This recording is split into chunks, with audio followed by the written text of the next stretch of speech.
Hello, am I audible?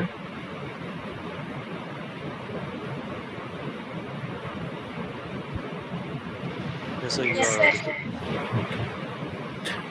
So let's begin today's class. This is the week 12th of Aspen Plus simulation software. So this week we are going to look into the dynamic simulation and we are going to solve three problems.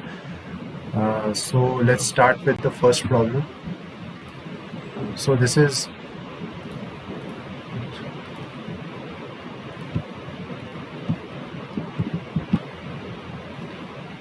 the first problem.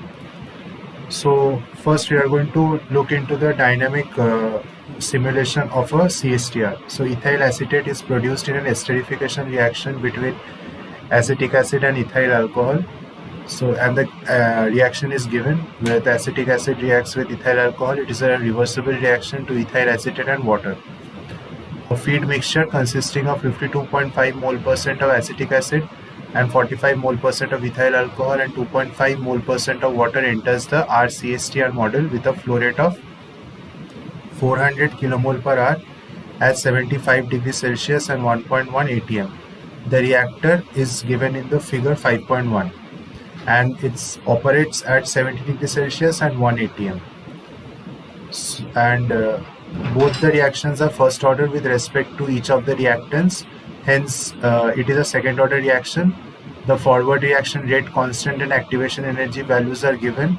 Similarly, for the reverse reaction, the rate constant and the activation energy is also given. And the composition basis is molarity. So here is K is the pre-exponential factor and E represents the activation energy. The reactor geometry data are given over here. Now the difference between a steady state simulation that we have been doing till now and that of a dynamic simulation is that since we are handling reactor now and it will be handled in a dynamic state, so there will be some mass accumulation in it, and the mass accumulation is determined by the level of the reactant that is occurring inside this reactor. For that we need these data where the vessel type is given as vertical, the head type is flat, the diameter of the reactor is given and the volume of the reactor is given. Now the volume of the reactor serves two purposes. It is used in the steady state simulation as well as the dynamic simulation. So these are the following tasks that we have to perform. So first we are going to simulate the reactor model using Sissoko thermodynamic model to compute the product compositions. Part A is very simple and straightforward, and we have done it previously also. Next, we have to report the default controller tuning parameters and the control actions used and the constraints imposed on the variables. Next, we are going to investigate the servo performance of the default liquid level and the temperature control algorithms and discuss the effects of the control loop interactions. And lastly, we are going to show the regulatory behavior of both the controllers in the presence of disturbance in feed temperature. So before we begin to simulate this problem, I just want to ask a simple question as to what do you understand by servo and regulatory performance inspection. Can you tell me what is servo and regulatory control?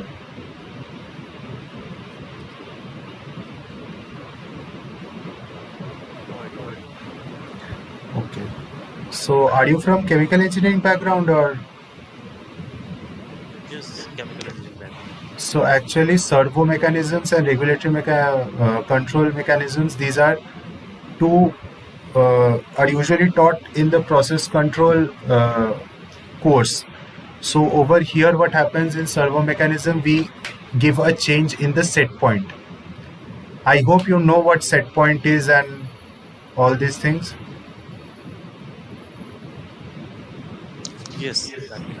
Okay. So servo performance is inspected by giving a change in the set point of the control loop, while regulatory behavior is given is a change that is observed by giving a change in the process, as in the process that we are handling, if we give a change in the process parameters, how the system is behaving. So I'm giving you 5 minutes time. Try to solve the part A, and then we are going to look into the remaining B, C, and D. I'm going to solve it from my end.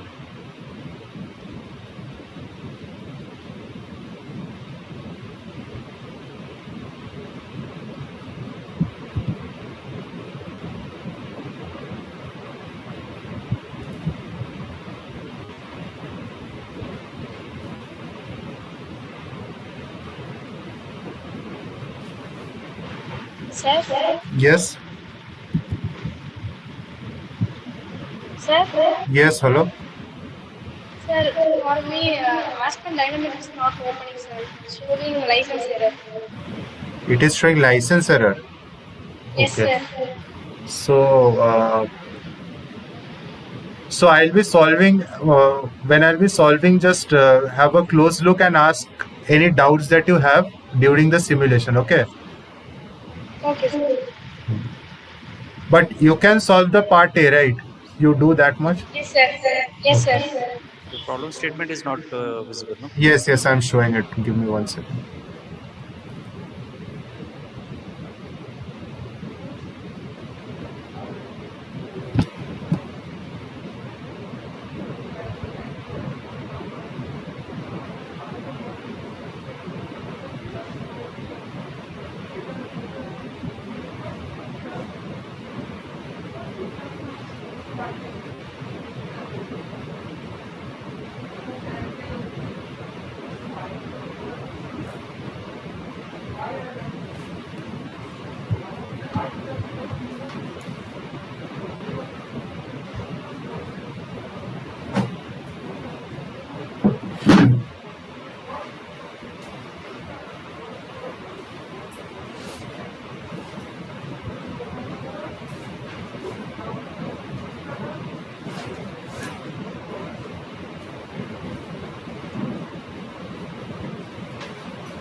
Which property method we have to use?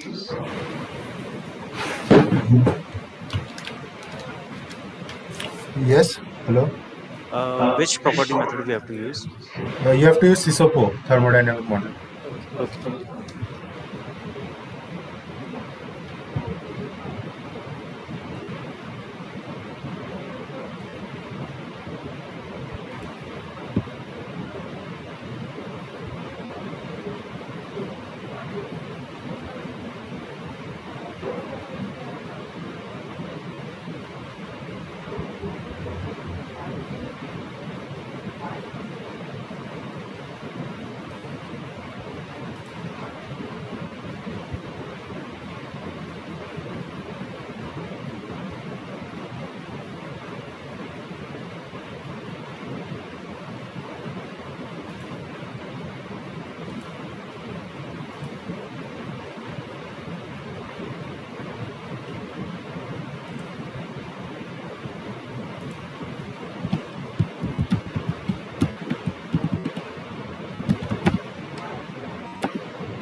Sir, can we have the visuals of the first for the problem statement? Yeah. What do you need in the problem statement? Yeah, the feed flow conditions.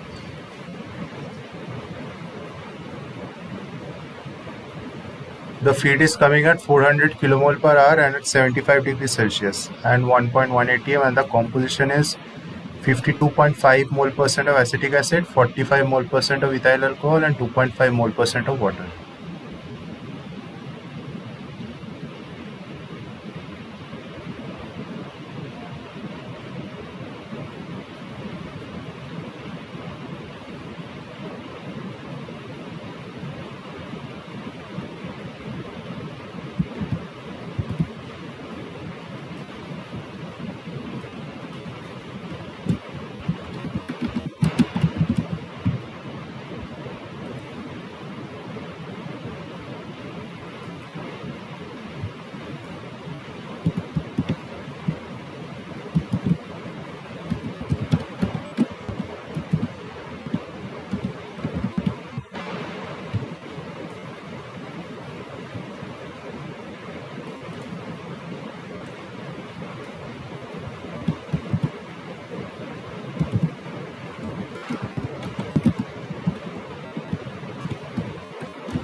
So we are going to perform dynamic simulation as well. So in setup, we need to go to specifications. Over here, the input name, it is given as steady state. We need to convert it into dynamic. Okay. Now we have to come to the flow sheet. So in the main flow sheet, we have to select RCSTR.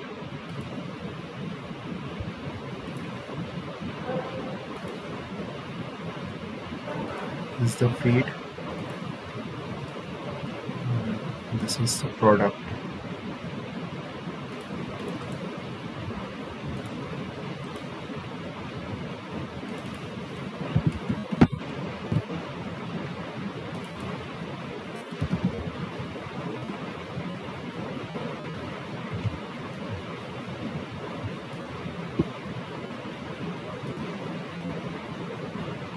So first we need to specify the conditions in which feed is coming.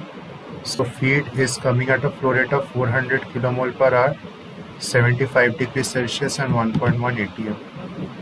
75 degrees Celsius, atm is 1.1 atmospheric pressures and 400 kmol per hour. Next we need to specify the mole fraction. So the mole fraction of acetic acid is 52.5, ethyl alcohol is 45 mole percent and 2.5 mole percent of water. Acetic acid is 0.525,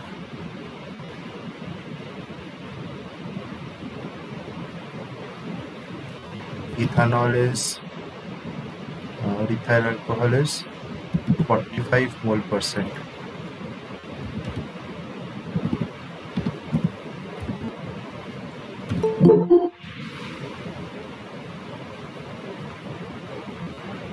And water is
next we have to come to block. So in block the operating pressure is 1 atm and 70 degrees Celsius. This is 1 atm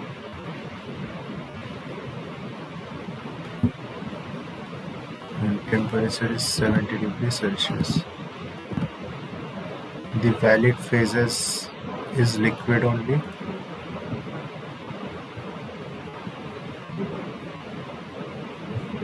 And the reactor volume is 0.15 meter cube.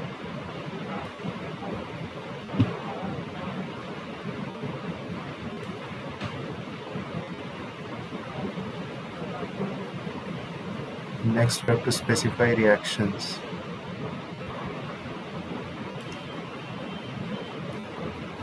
Type power law. Okay. So first reaction is acetic acid and ethyl alcohol. Acetic acid,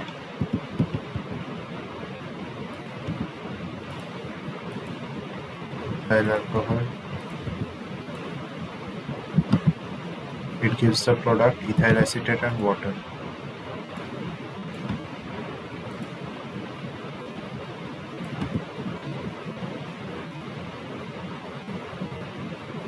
Next reaction is ethyl acetate and water.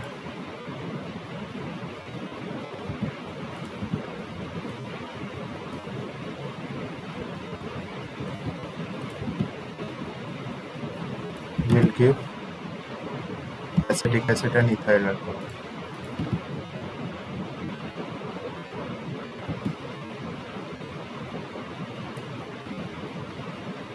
So this is our first reaction. The value of K is given 2 into 10 to the power 8, and the activation energy is given 6 into 10 to the power 7. The unit of activation energy is joule per kilomole.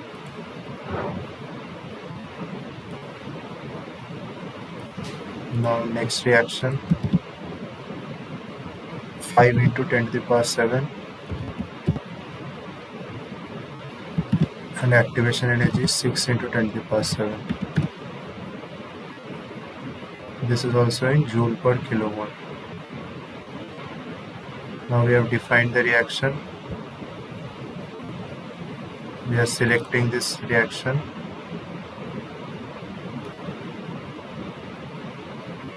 Now, since we are doing dynamic model, we have to, in this dynamic section, we have to specify the vessel type. So over here, vessel type is given as vertical. Head type, it is flat. Now, diameter of the, either length or diameter of the vessel is required. Since volume of the vessel is already specified, either of the two data is required. So since diameter is required, diameter is given, we are going to fill the diameter. Diameter is 0.45711. So all our required inputs are complete. Next we are going to run the simulation.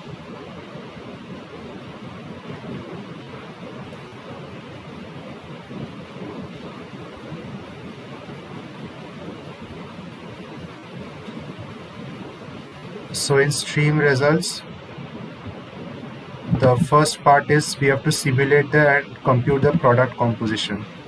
So over here, if we look into the mole fractions, the product composition is available over here.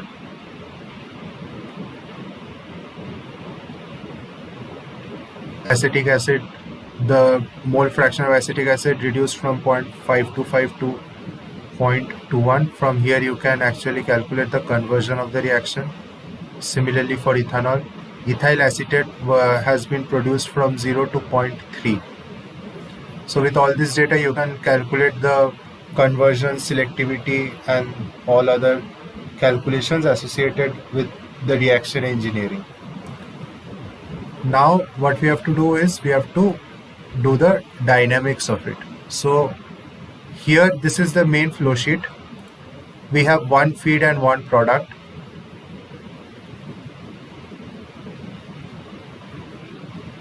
Is there any doubt? No, not yet. Okay. So we have the one feed stream and one product stream. Now depending upon this, we have to do the dynamics of the CSTR. So it is going to be a flow driven dynamic. So once we select this, it is going to ask us a file name and it is going to be saved as this format, Aspen plus dynamic files. So we are going to give a different file name, problem1 dynamics, and we are going to save it. So here it is giving just a warning that the reaction paragraph is not valid in Aspen Dynamics, so it has been changed to R_1, so it's fine.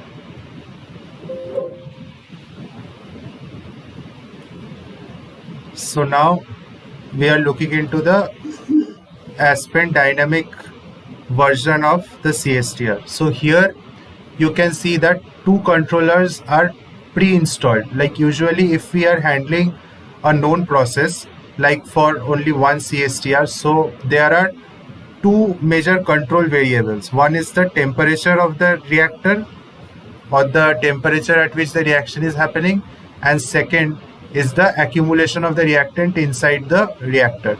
So two controllers here, one it is a temperature controller over here, TC, and this is a level controller.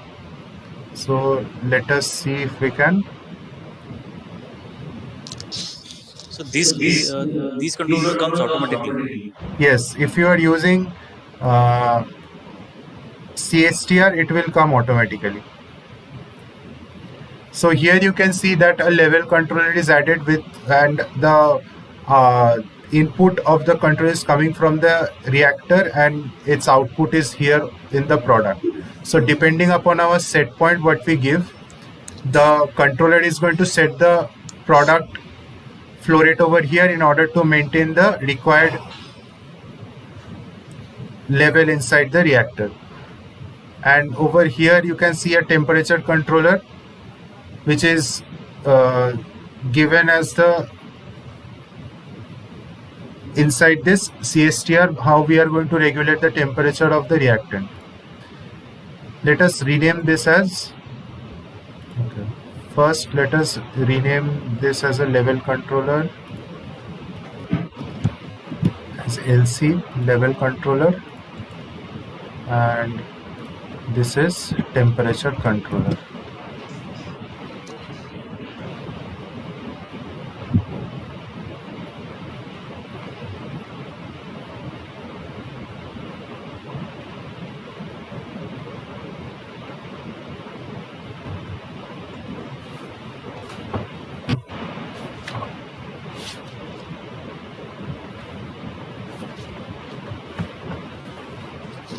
Don't we need walls in the product line to control the level and temperature? I mean, we'll be needing two walls in the feed line and the product line.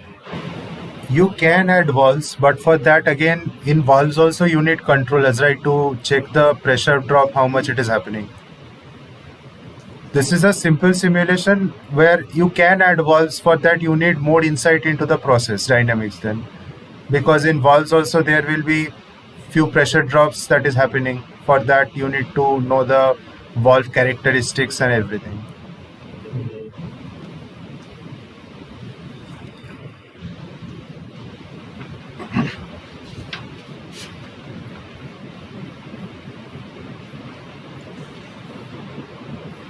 So now over here let me show you two things. Over this is a level controller. You can see that the set point and the process variable and the output are already given over here. Now all these values, they are corresponding or they have been taken from the steady state simulation that we have done.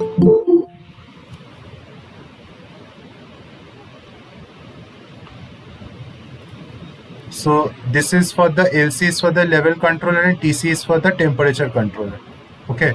So as you know that we had set the set point of the reactor as 70 degrees Celsius. So here the set point is given as the 70 degrees Celsius, and this is the heat loss that is happening.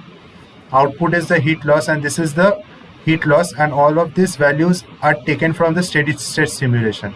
Similarly, for the controller level controller, if you calculate based on the data that we have given, as in the volume of the reactor being 0.15 meter cube and the diameter as 0.42 meters, the level that we have achieved is 0.914. Okay, and correspondingly this is the feed flow rate that is coming in the reactor. So depending, we have to change these values, and the change is going to get reflected in the process variable over here. So what is actually the work of the controller is that as we give a change in the set point, the controller's work is to bring the process variable close to the set point. And there are different types of process controllers that are there. Now level controller, the usually in industry also we use proportional controllers as level controller. When we are going to use this level controller over here, you can see that there will be a certain difference between the set point and the process variable. So I am going to show another simulation after this where we are going to use a PID controller. So let us do this simulation with the given predefined controllers by the Aspen, and then we are going to do a different simulation afterwards. Hello, sir. How do we decide when we have to consider PID and when we have to consider PI? That depends upon like your experience and also upon the requirement of the process. Now let's say, so I'm giving a slight hint about the next simulation that we are going to do. So the next simulation is upon a binary distillation column. Okay, so over there, uh, when we are going to export the steady state simulation into this dynamic environment, Aspen is going to give three controllers predefined, that is a level controller, temperature controller, and a pressure controller. But what we are going to do is we are going to integrate one PID controller to regulate the composition of the product that we are getting in the distillate. Now, composition of the product is actually directly related to the economics of a process. So we cannot have any leeway over there. But in level controller, if there is a little bit of difference between the process variable and the set point, we can, because usually I'm going to show you how we are going to set the ranges of the process ranges of the level over here. So if there is a plus minus 5% difference between this set point and the process variable, there won't be a direct effect into the process of this, or direct effect on the process. But if we are handling important variables like product purity and all these things, in that case we need to be very particular and we need to be sure that both the difference, that is the process variable set point and the process variable, they have no difference at all.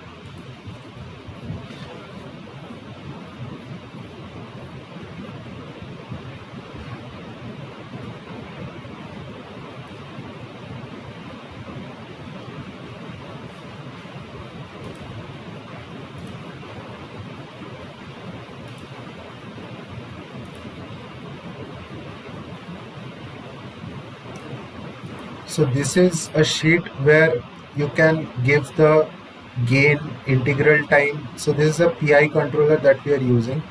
So for the level controller, I said we can only use what should I say? Only use proportional controller.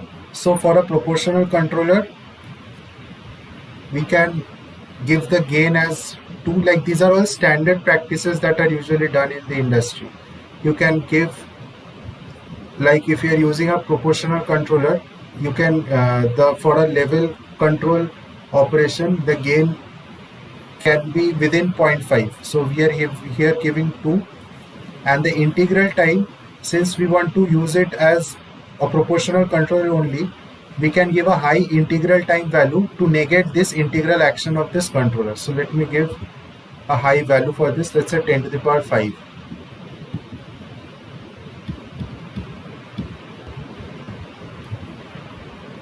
Next, coming to the ranges. Over here, the range that, Sir, can you please repeat your statement again for the integral time? okay, like before it, there was some value over here, right? Which I changed. So initially the controller that was suggested by Aspen was a PI controller, proportional integral controller.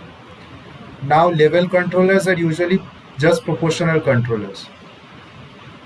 We have changed the gain value of it, which was given 5, I have changed it to 2.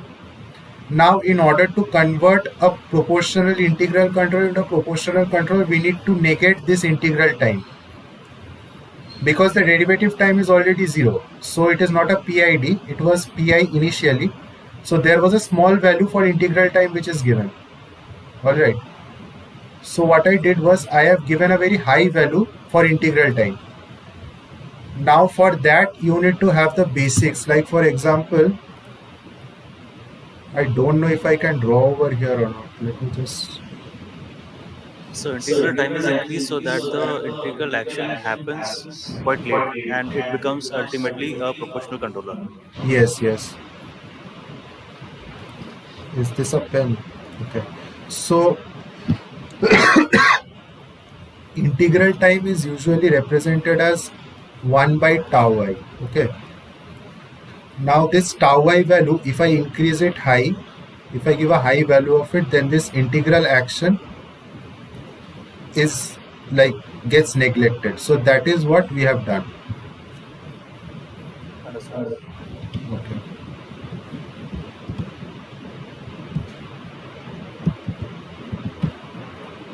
So I've given a high value for it. Now next coming to the process variables. So we are going to set ranges. Now the set point of the level controller is given as 0.914. So we have to set a minimum range and a maximum range. So usually as a standard practice, what we are going to do is we are going to take like minus 25% of this value, like 0.914 minus 0.25. Can you just tell me what that value will be?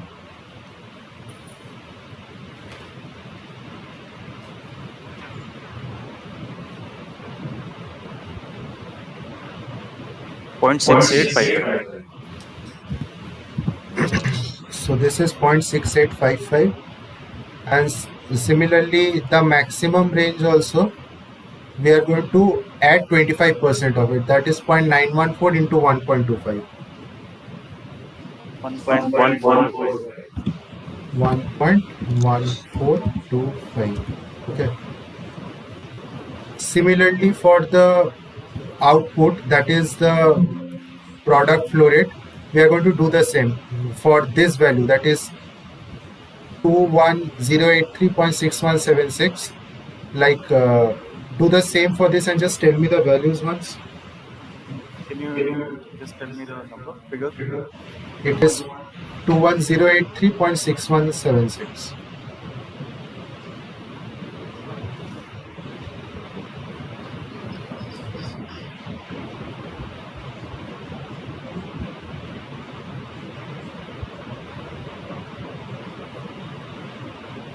So it is 15812.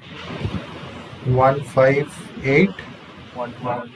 12.7. Okay. Similarly, the maximum range will be into 1.25 of this value.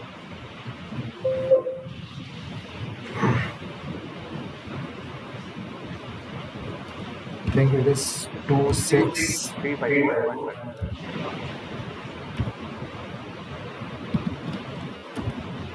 Okay. Now for this temperature controller, we are going to give the set point. We are going to change the maximum and the minimum. Similarly, this the minimum range over here is 70. So 70 and 25% is subtracted. So it is 52.5, and the maximum range is 87.5. Okay. And the minimum range for heat is 1.14447, and the maximum is minus 0.6868.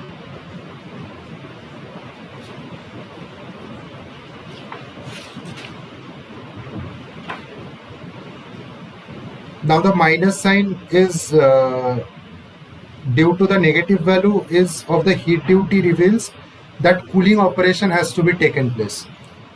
Okay. So the reaction operates at a higher efficiency if the temperature is lower. So we are going to cool the process.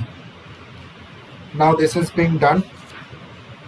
So next what we are going to do is we are going to initialize. So first, before running it in dynamic mode, we are going to initialize this changes. We are going to click run, so it is telling that the run has completed. Next what we are going to do is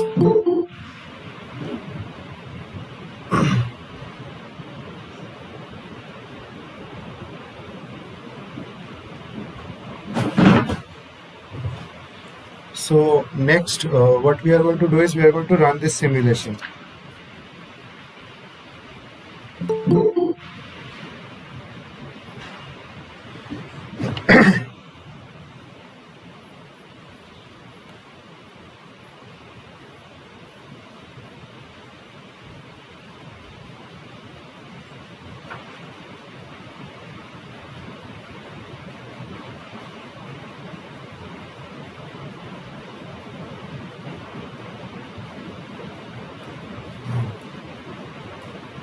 So this is the temperature controller.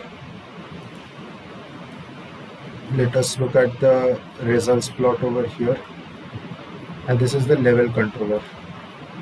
Let us have the results plot over here.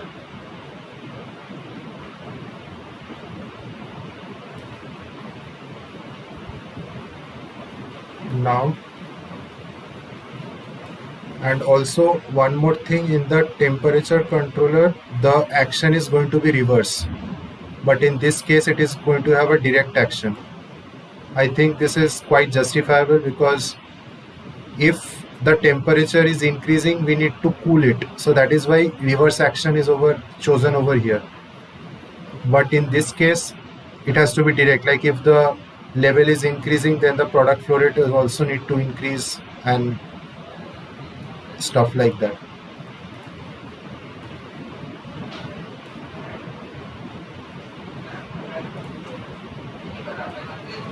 So now we are going to run the simulation. Okay, so we are changing it in the dynamic mode, and now we can see that the simulation is running. This is for the level controller and this is for the temperature controller, right? Now let's say after a certain point of time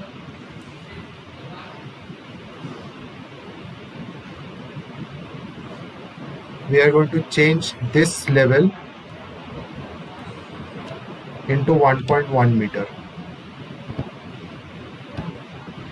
and we have to click enter. Now you can see that the temperature is increased.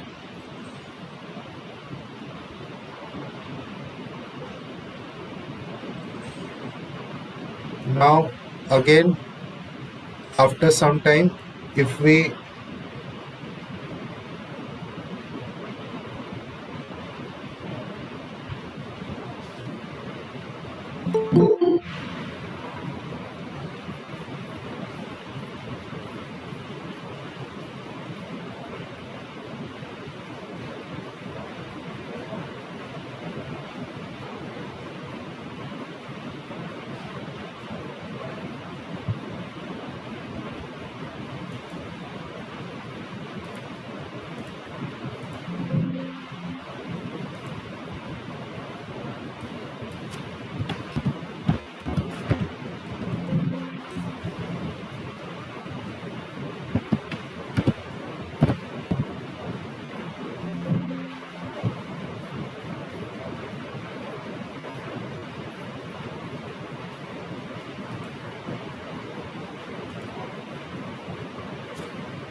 So by doing these exercises, we have the input of gain and integral time, and this is basically the input from the process side to other departments. Like for, I mean, for the instrumentation, we give these values to them, right? Yeah, actually, yes, these all these tuning parameters and everything, these are a part of our work also, as well as the part of the electronics people as well. So what our job is to make sure that the operating parameters are well within the operate no, or well within the range that we are operating. Okay. I wanted to show one thing and that was not happening. Just let me try it one more time. We change the set point over here.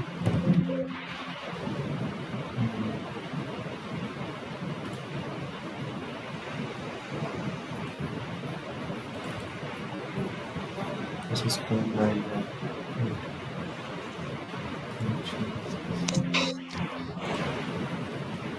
We didn't tune the controllers. Do we have to tune the controllers first, or I mean, No, I am just trying to show one where the tuning is being like we are going to use the tuning parameters that are being given by Aspen. I'm going to show you how to tune as well. It is in another problem. So let me just try this one more time.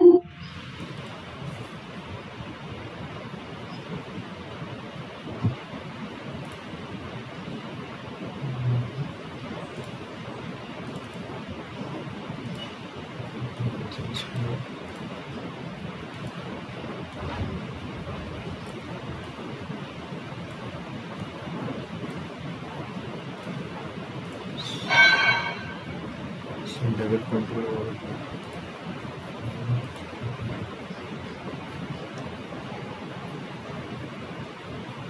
Nice. So now this is the level controller response that is coming out, okay? And this is that of temperature controller. Now I'm going to change the level from 1.2 to let's say 1.3 and I'm putting an enter now. So here the level control has given a response. Here you can see the process variable is also changing.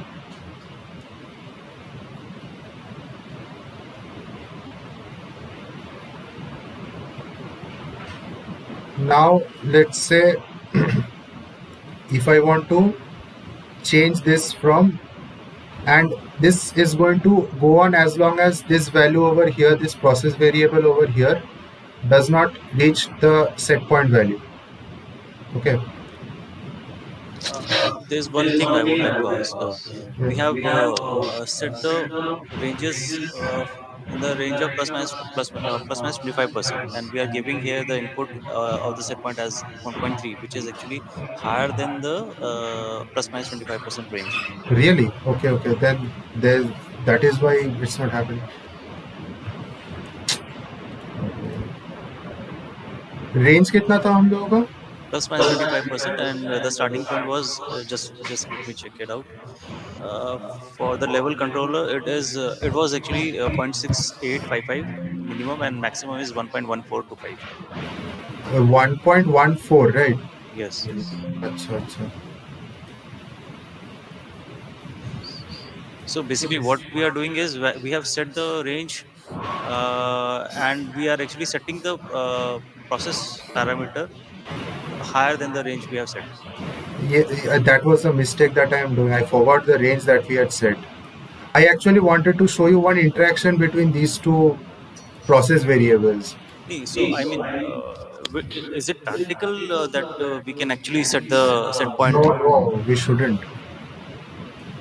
We can't set, uh, like, we can't operate a reactor beyond its admissible range.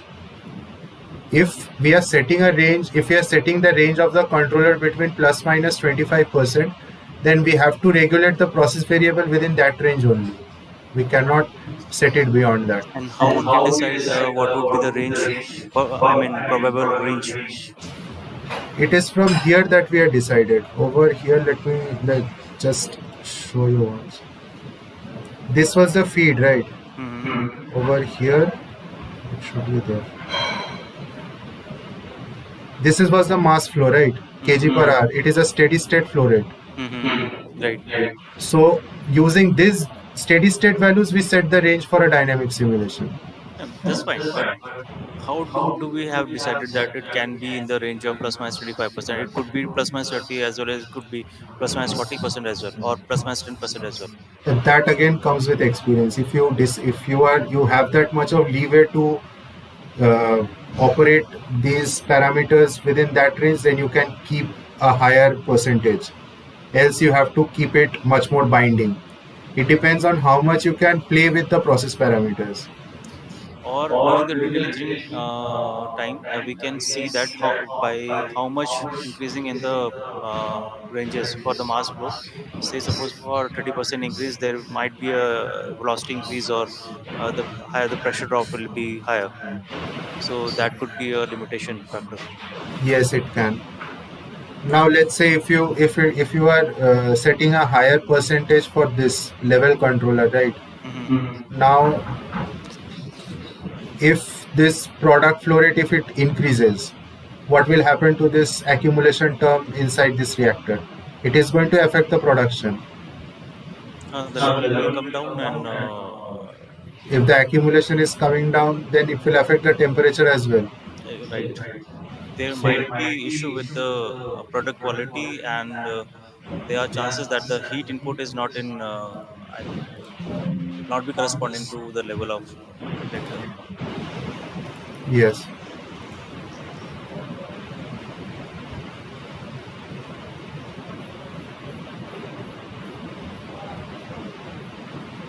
Is there I mean is there a way to connect these two controllers? Can't you see that these two controllers are actually connected?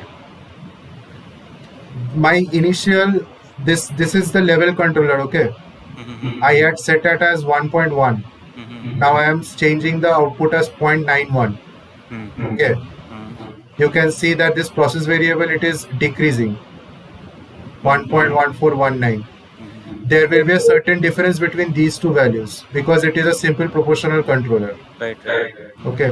So there is this much difference between these two. Mm-hmm. Got it. Okay.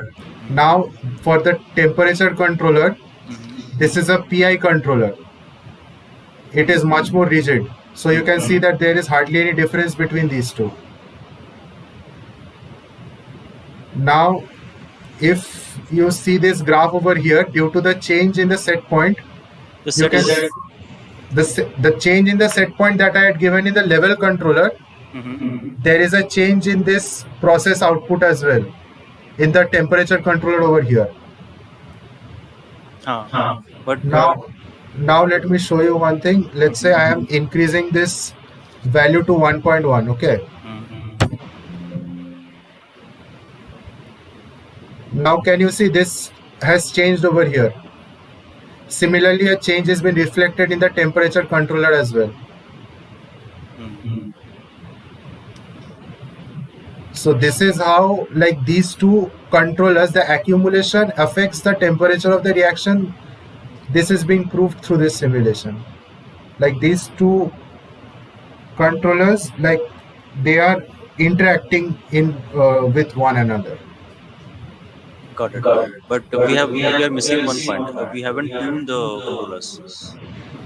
I know that I am good. I told you that I'll be tuning it in another problem, or else I can tune it over here as well. For that, I'm not sure like if it's going to work or not. Let me just see. So usually tuning is done using this tuning parameters. So we are going to test and we are going to select this closed loop ATV. The relay amplitude is given 5%, and then we need to start this test. Okay.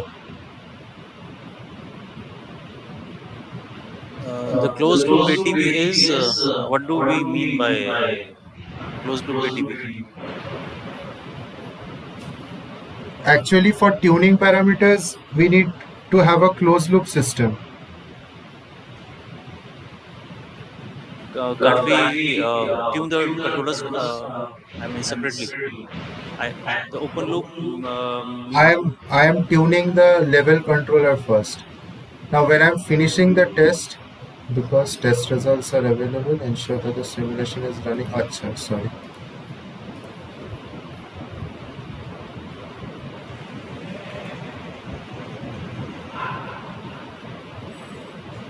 Why am I not getting the results?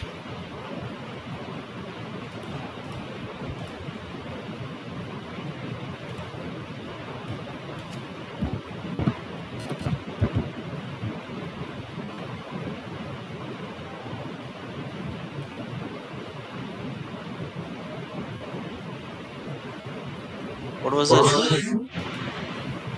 Over here, tuning is taking place. This I am tuning LC tune, right?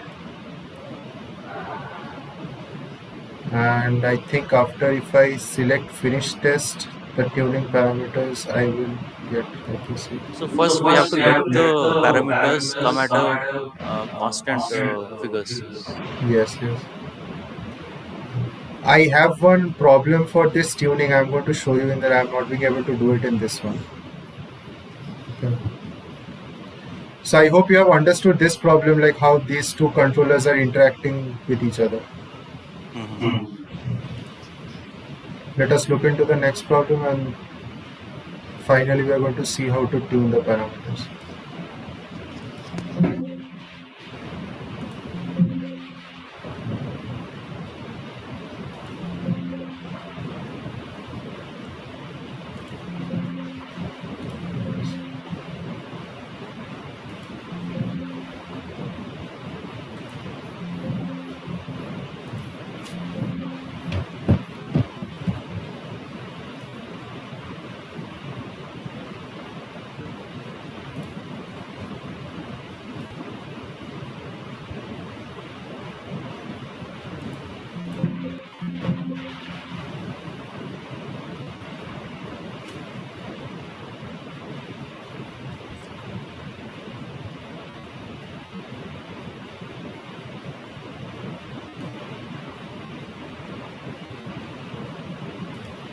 So this is the problem 2. We are going to look at the dynamics and control of a binary distillation column.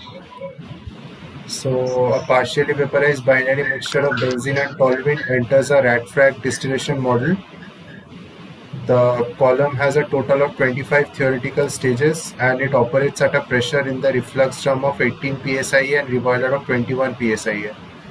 The distillate flow rate is 285 pound mole per hour and reflux ratio is 2.2. The column, similarly, the column diameter is 5 feet. Use default values for other tray hydraulic parameters. Consider log mean temperature difference assumption for the total condenser. Usually, the LMTD is calculated using the temperatures of process fluid and coolant.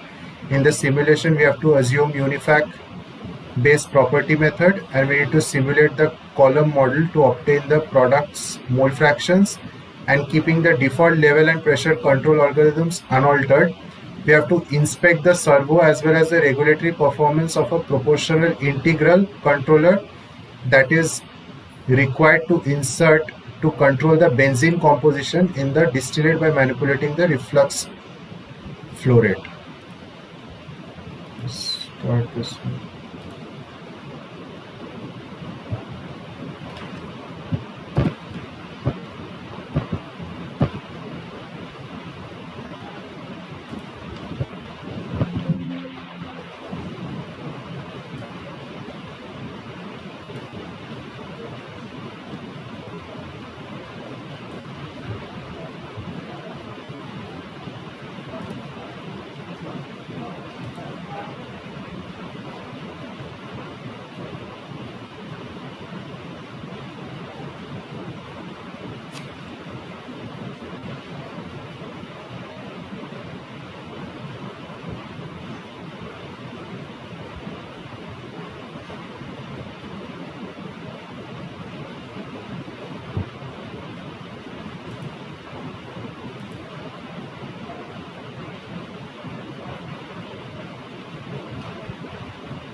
So the first step is we are performing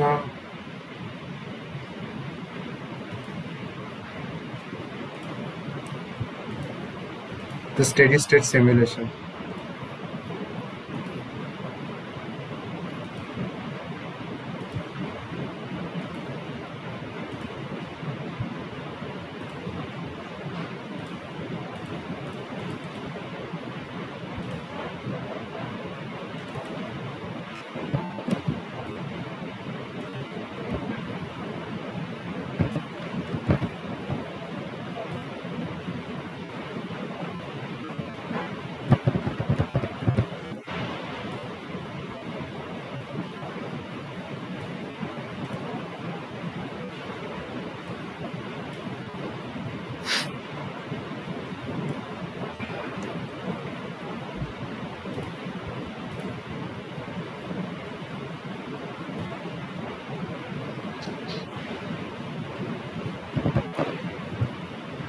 The feed is 225 Fahrenheit and the pressure of the feed is 21 psi, and the total flow rate is 600 pound mole per hour.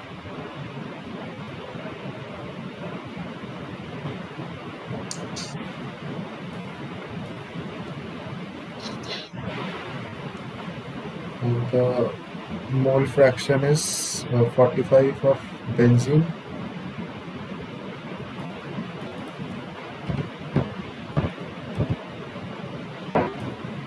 and toluene is 55.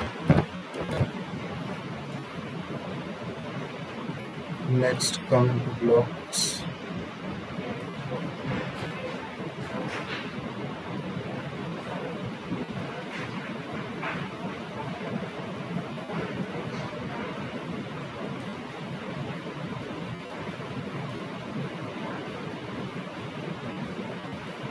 So number of stages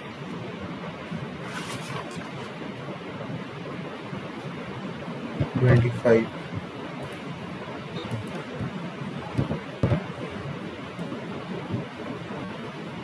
Condenser, total condenser. The distillate rate is 285.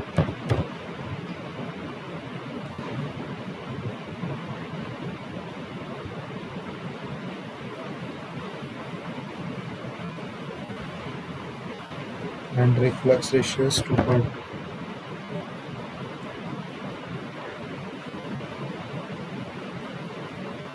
We need to change this into liquid. Feed is 13. Feed stage. The pressure.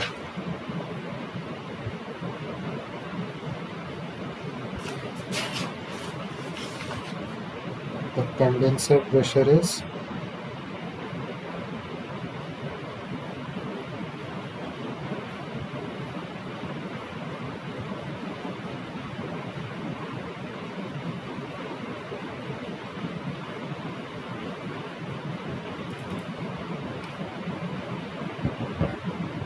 18.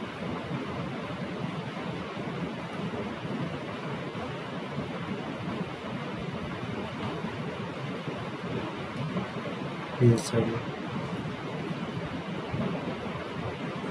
Next we have to run this simulation.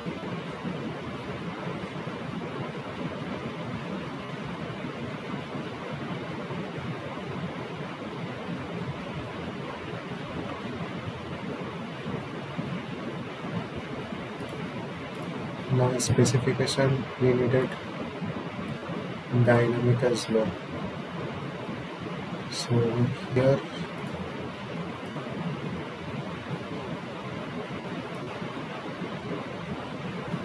the reflux drum and sump details, that is given over here.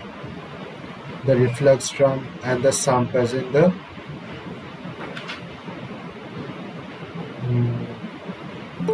base of the column.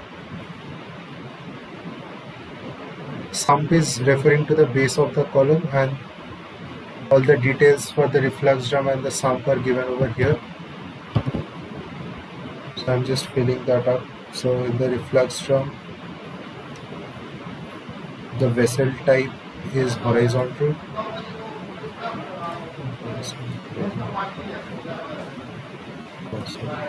Vessel type is horizontal.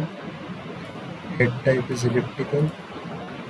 Now length is 5 and diameter is 2.5. Length is 5 feet. Is 2.5 feet. For sump, similarly,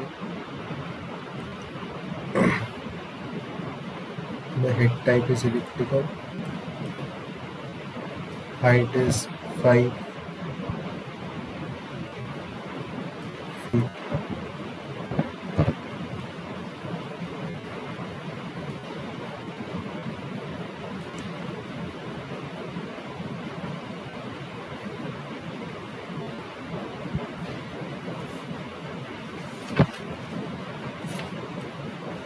So the column diameter is actually 5 feet.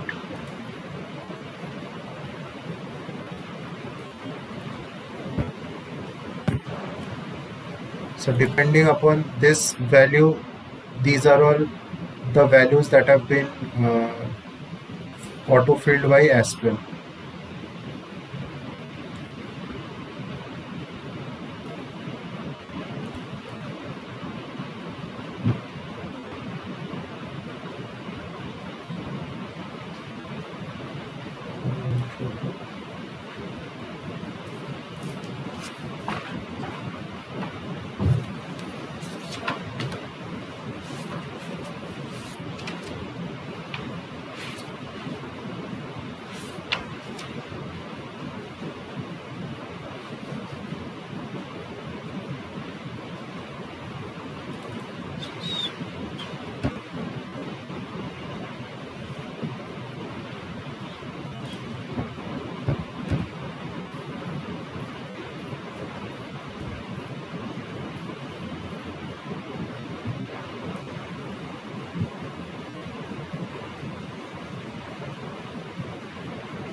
Next, we have to perform the dynamics. Usually, this is problem 2.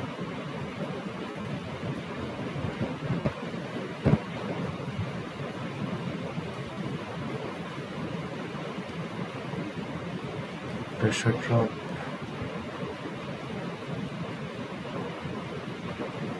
Pressure drop should be greater than 0.1.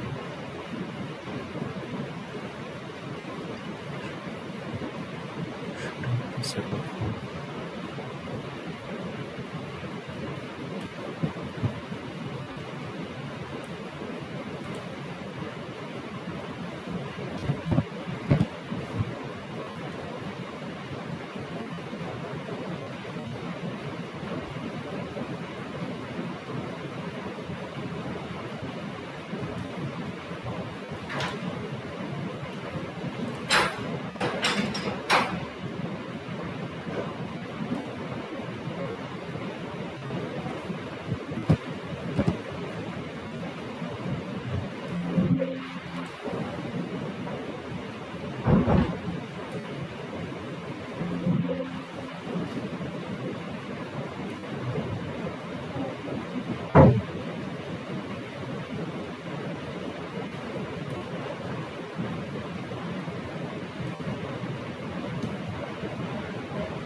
So here 3 controllers are given. One is a pressure controller. I think this is a level controller for the reflux drum. Similarly, a level controller for the sump, that is the base of the distillation column, is also given.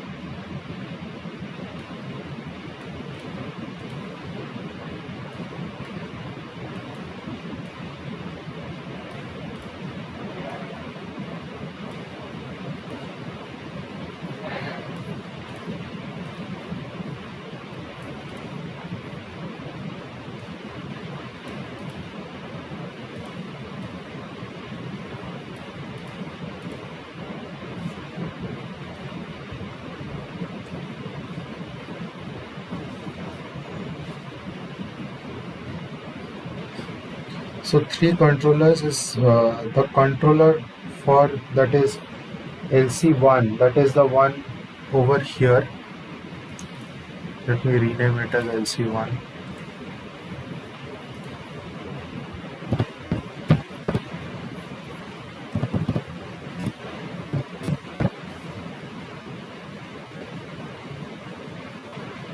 The second controller is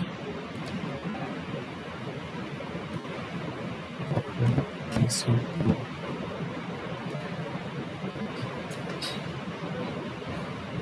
LC3.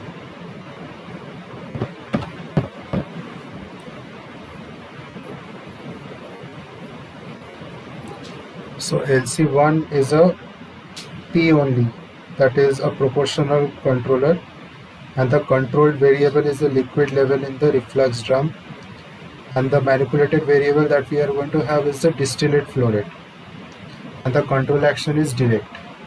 Similarly, for loop 2, that is the pressure controller PC2, the controller type is PI, and the control variable is the top stage pressure, and the manipulated variable is going to be the coolant inflow rate. And for loop 3, that is level controller 3, it is also a pressure controller, sorry, it is on a proportional controller, and the control variable is the liquid level in the column base, and the manipulated variable is the bottom's flow rate. The control action is also direct. Now we are going to add a new proportional integral controller for the top composition loop, that is the composition of benzene that is coming out in the distillate. Okay, so how to do that? So in the top left of the window there is the dynamics library.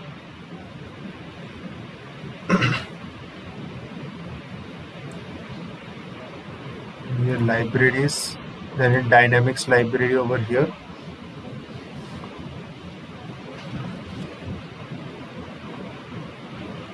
then there are control models.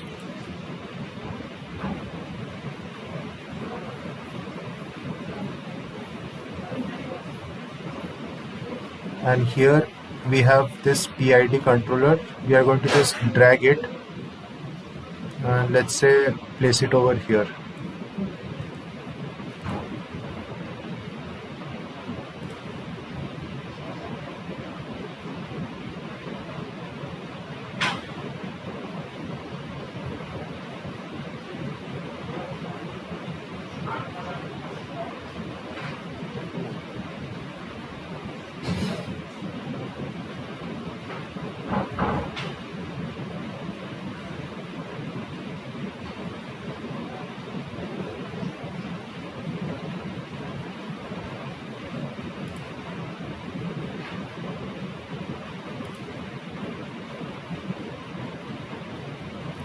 So here we have an output signal in the distillate. We are going to select this.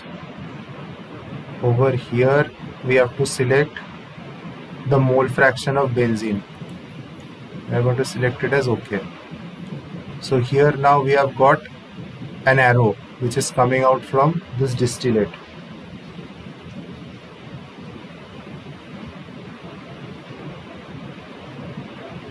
So what you have to do is we need to feed it into the controller.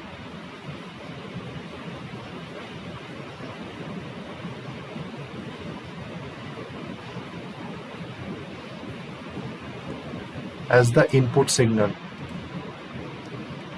and this becomes our process variable.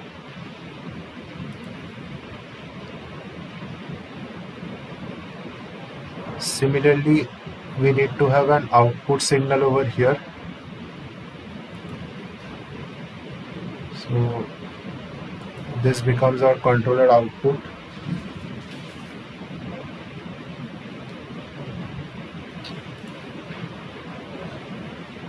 And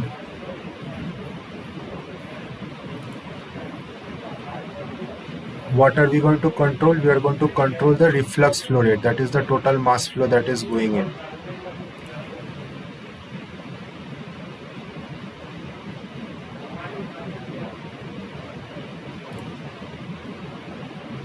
So this becomes the controller that we are adding separately apart from the controllers that were already specified by Aspen. So let us rename this.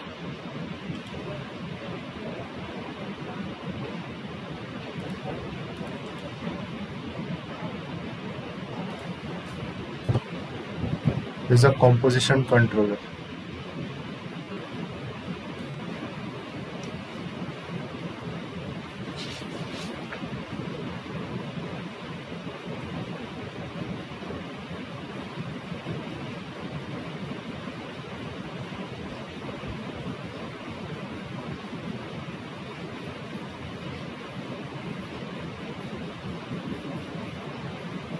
So let us look at the tuning parameters of this.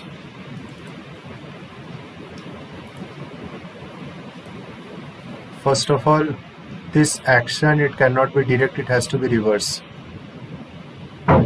Because if we have to increase the product composition, we cannot increase the distillate, the reflux that is going inside the distillation column.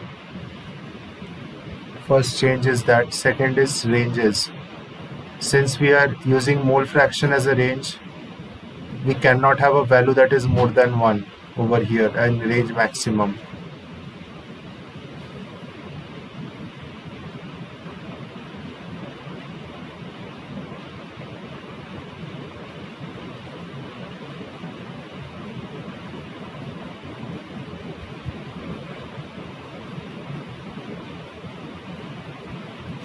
Now The range we have selected as 100 kilomole per kilomole. now what I'm saying is we cannot take range as 100.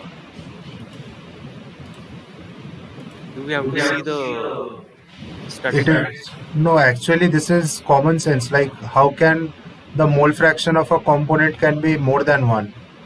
It cannot be. So we have to change this. I'm just telling you how to change. So first of all, if we look at the set point over here, initial output is actually the bias of the controller, that is at steady state what value which we are getting. So let us look at the steady state values that we have received over here.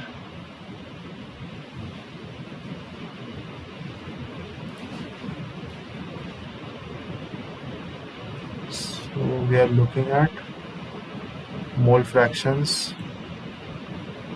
So benzene is 0.937. Okay, so let us set it as 0.937. This is the set point. The initial output.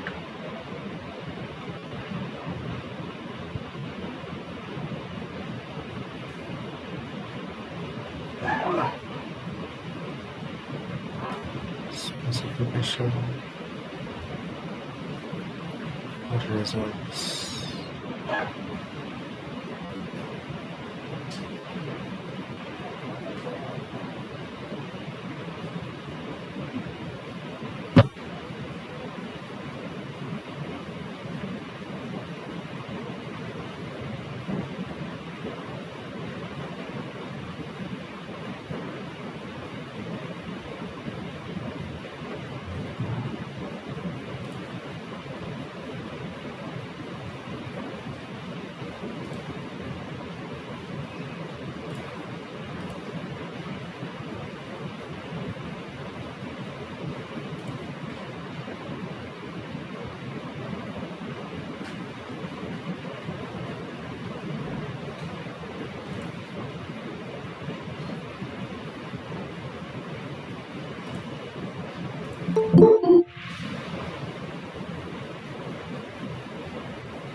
Set point and process value can be same initially.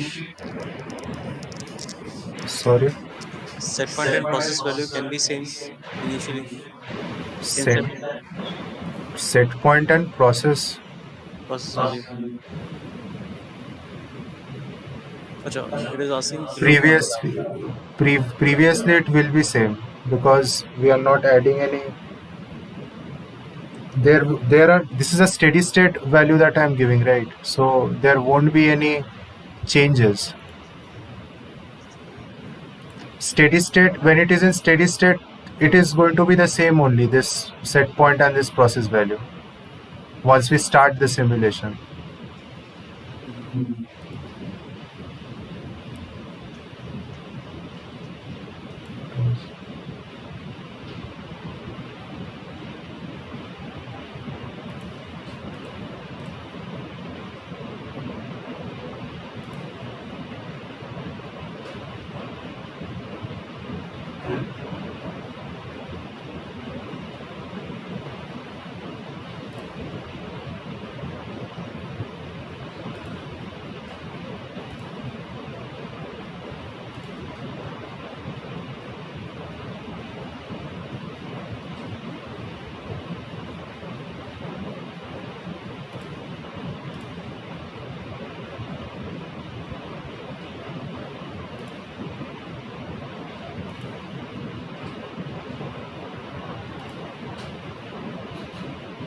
So the distillate mass flow is 22513.1. So this is going to be our, let us give it in kg per hour.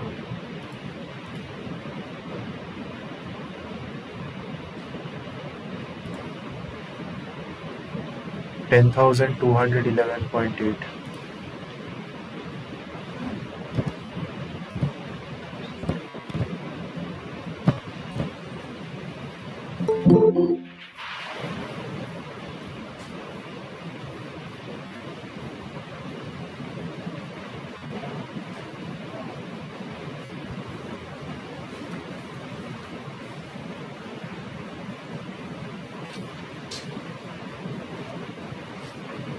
Now I won't be changing the gain and the integral time that is being set over here. Let me change the ranges that are being given.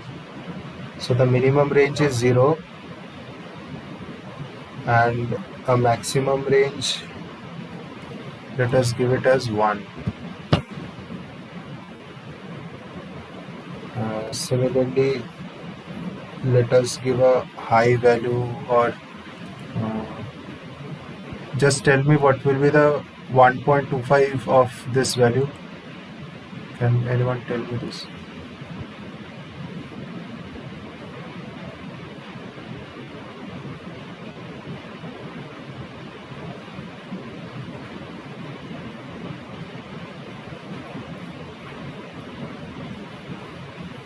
12764.75. 12764.25.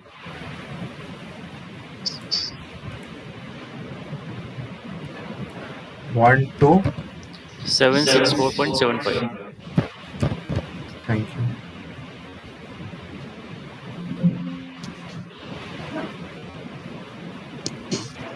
Okay.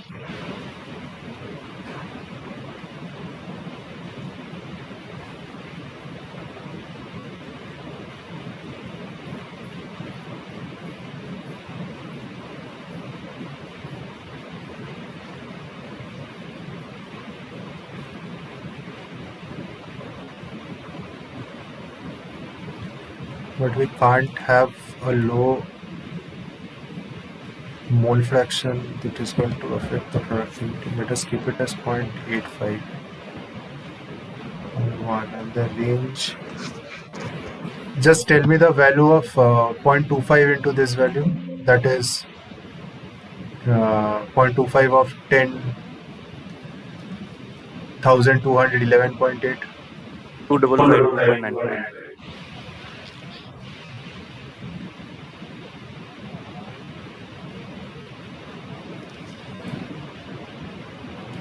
2. Double five Huh? 2.95. Basically, I have a question here. Yes. What if we have an azeotrope in the top distillate section, and it can't go beyond, say, 94%? Do we have benzene toluene forming azeotrope? No, suppose we have something like this. Then in that case you have to like give the top mole fraction as the azeotrope, as the concentration at which the azeotrope is happening, because beyond that distillation cannot separate the two products. Okay, and we can get the value from the steady state dynamic, steady state. Yes. From the property analysis, you are going to get it. Okay, the results we can see from the steady state simulation. What is the final result? What is the maximum or the optimum result we can have in the distillate section? If you want to do that, then for this is just a general simulation, right, which I performed, steady state. Mm-hmm. If you want to know the optimum, then for that you need to optimize that. In that case, you Uh-huh. have to get a new set of values, and that you have to feed in these forms then. Mm-hmm. Right.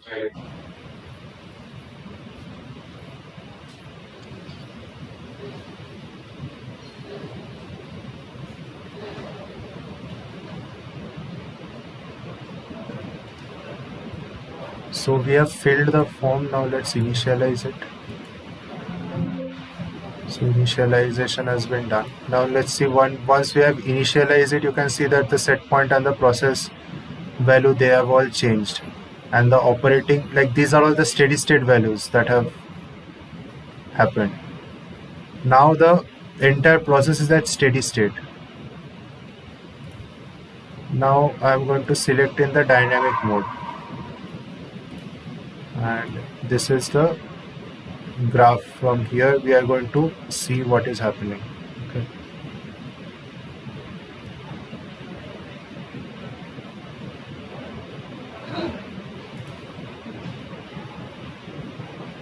So in now the process value, you can see that it is increasing.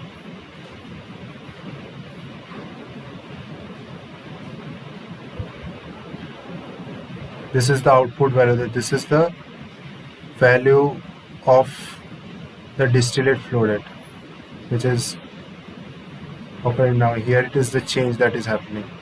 There is the process variable and that is the set point. Now let's say if I want to change this from 937 to 97.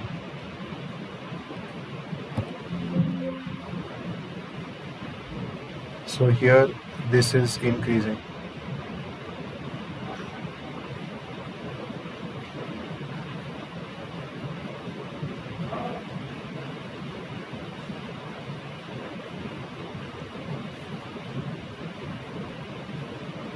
After some time, if I want to bring this value to 90.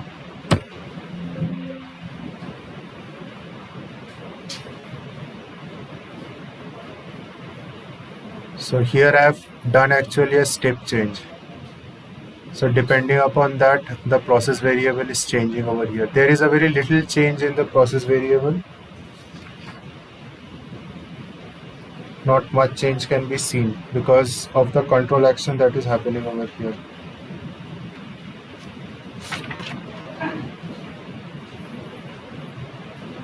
This happens because the PI controller tuning, that is the tuning parameters that have been given, it actually provides a good disturbance rejection. So when I had given that change, not much change has reflected in the process variable, as you can see. Only a slight kink that has happened,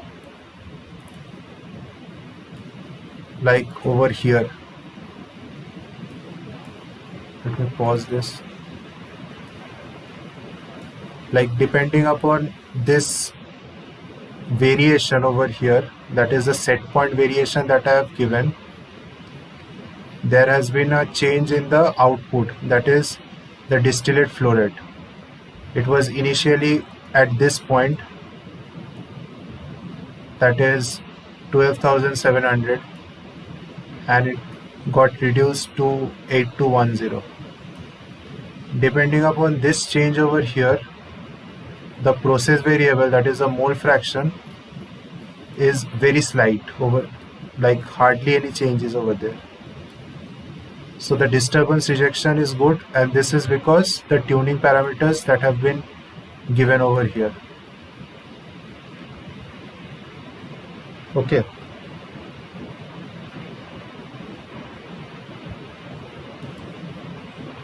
We have used the default values of the tuning parameters, right? Yes, we have used the default values of the tuning parameter.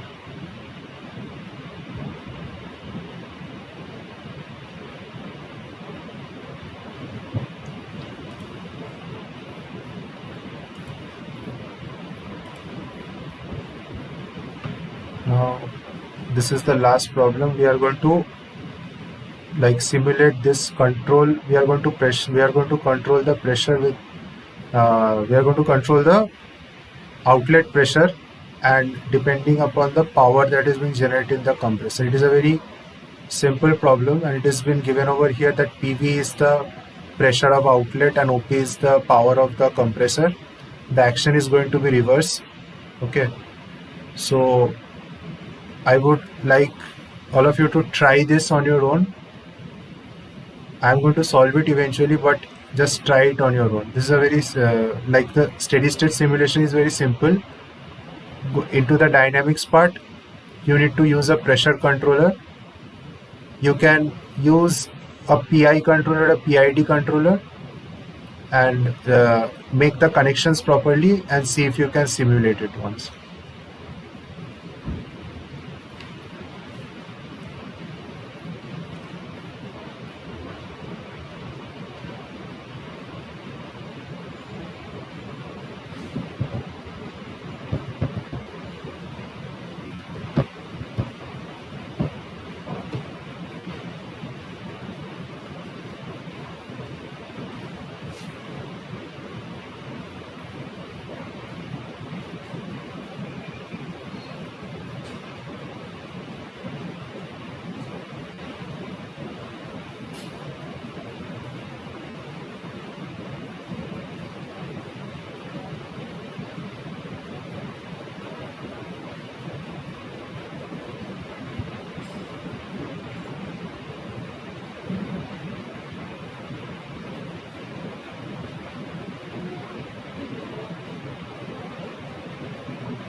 Hello?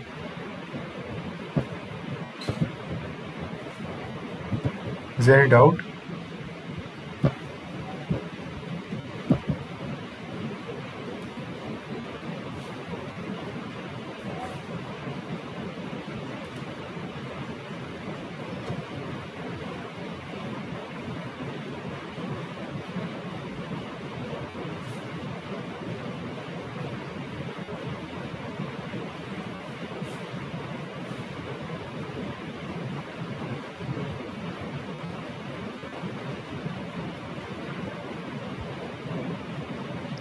This is a pressure driven controller, no? You can use it as a flow driven also. You're going to get a pressure controller in the simulation as well. Sorry, you have to provide controller from your end, right? So you can select the type of controller and the type of variable that you want to use.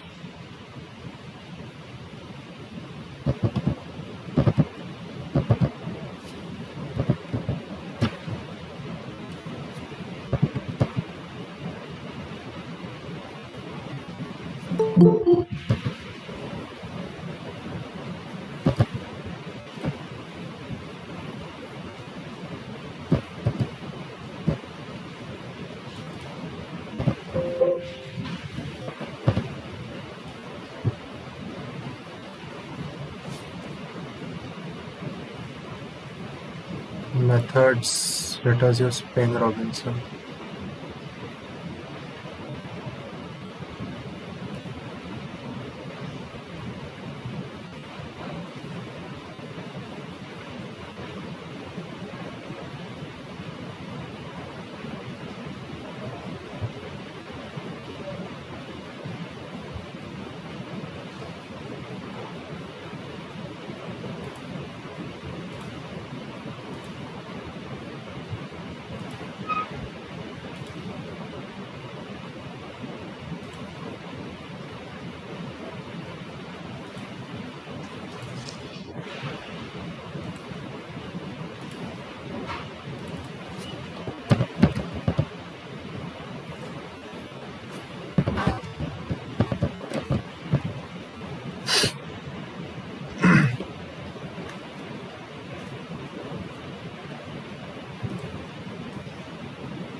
Temperature is 30 degrees.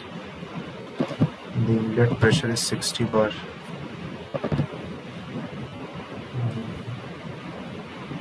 Mole fraction, we have C1 is 0.9, C2 is 0.05, and C3 is 0.05.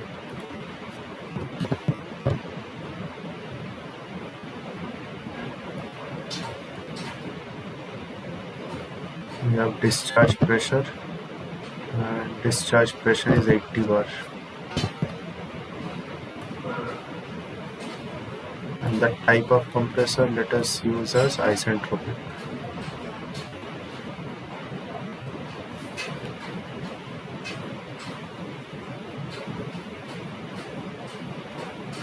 Next we have to perform dynamic mode.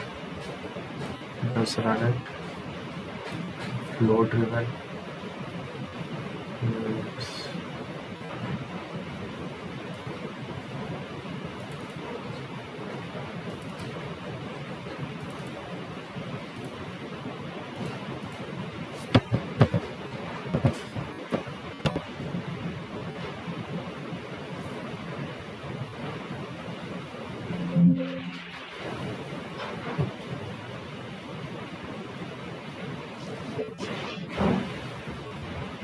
So here you can see that no predefined controllers have come. So we can select the type of controller which we want to use over here. So let us use a PID controller. Next.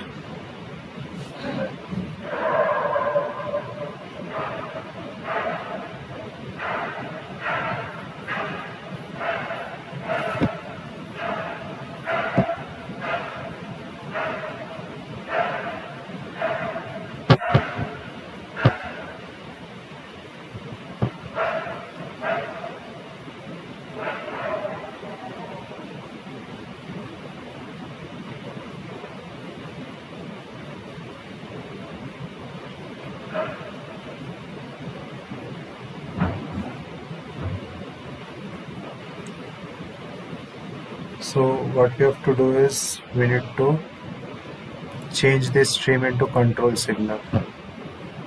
Here we are getting outlet. Okay.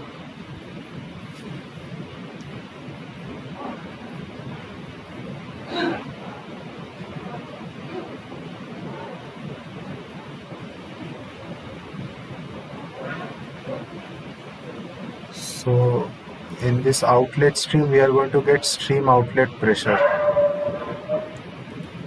and this is going to be the inlet of our controller, that is the process variable that we need to control. Let us just flip this. So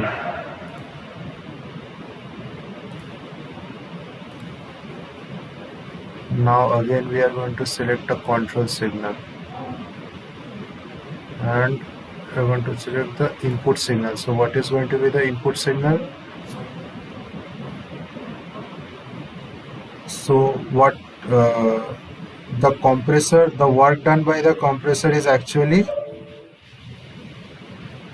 a result of the power that is generated inside the compressor. Right, the outlet pressure is a result of the horsepower of the compressor.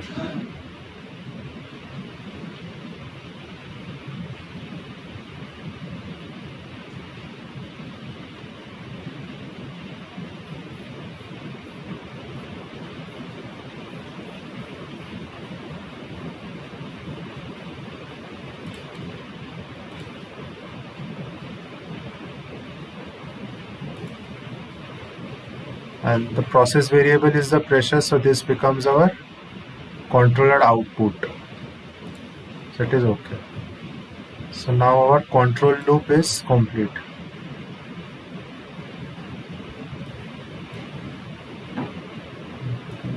Bring this controller down.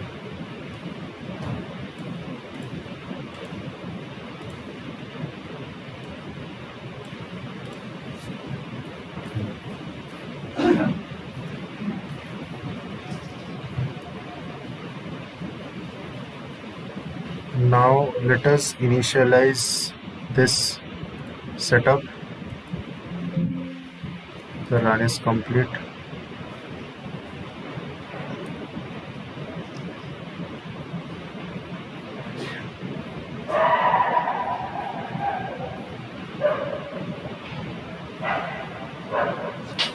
So first what we have to do is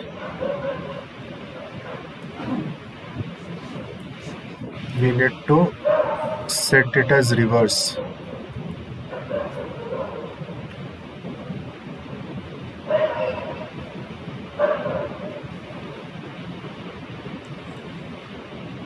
And we have to find the set point was initially 80 bars, and the output horsepower that we had received from the steady state simulation,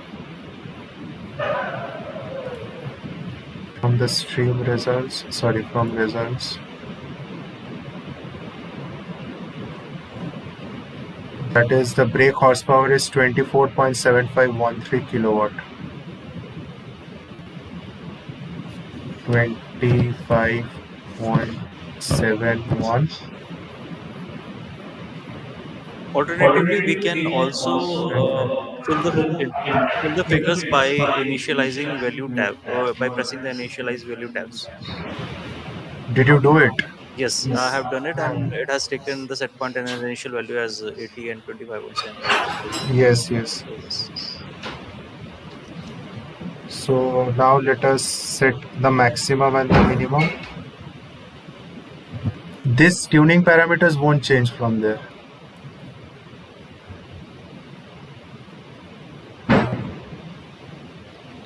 So the minimum range is, let us take a value with 60, and maximum range is 200. The minimum horsepower, let us say 20. The maximum is also 200.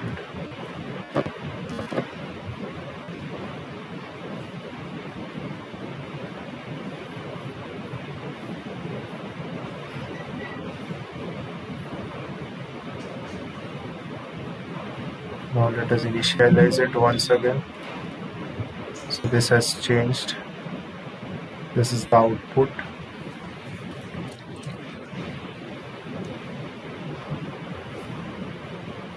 Now let us have a look at this graph. Not, let's change it to dynamic. Let's run.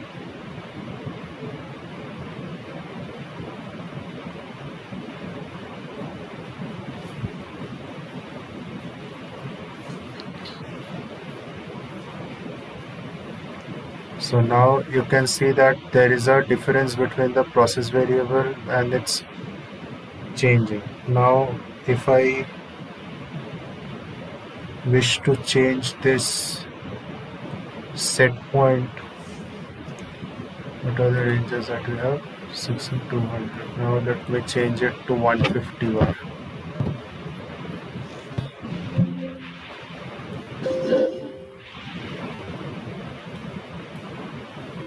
So naturally you can see that the control action is taking place over here.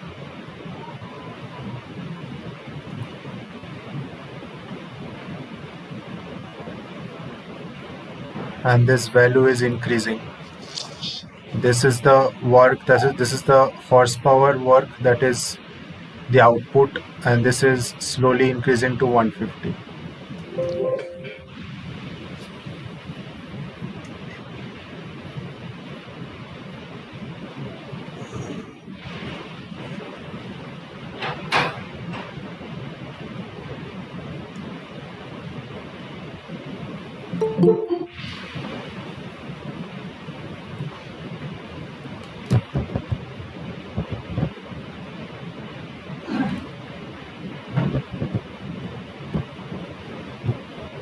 How is it now? So you can see that the set point and the process variable has reached almost the same value due to the control action.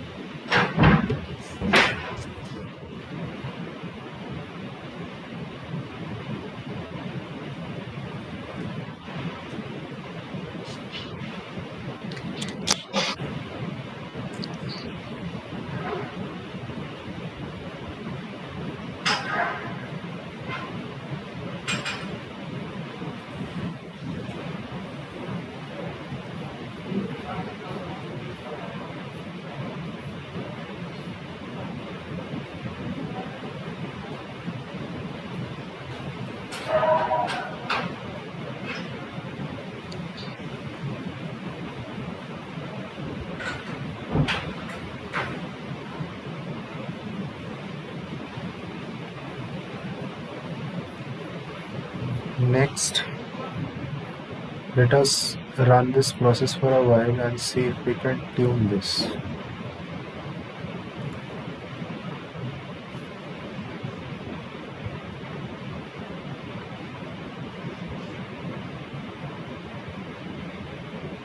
And we're going to start the test. So now if you look over here, I don't know how much you can see.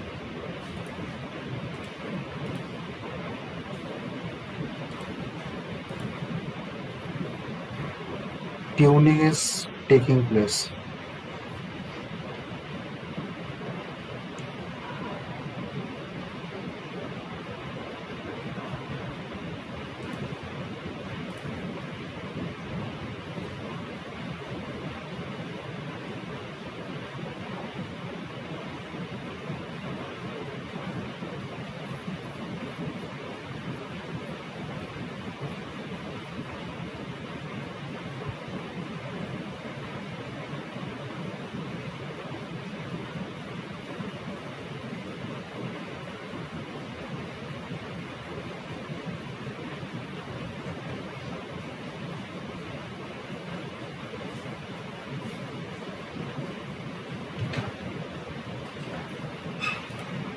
Now let us finish the test.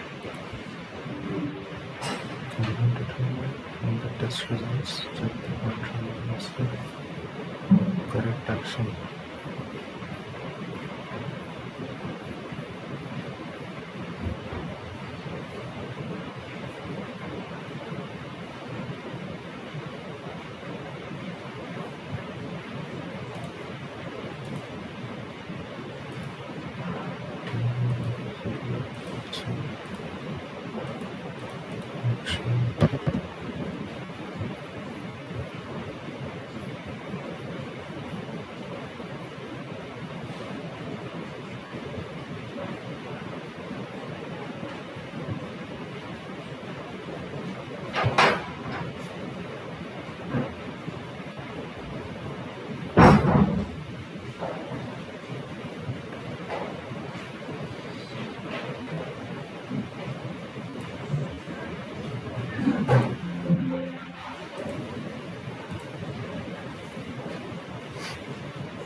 I think when we select the test method as open loop, then it activates the other parameters to enter, like lambda value and other things. These. Uh, No, it should actually, this part should calculate all these actions and so, then I'm going to put it over there. so we have to enter the lambda value then. I don't think it should happen like that. Let me just try it once.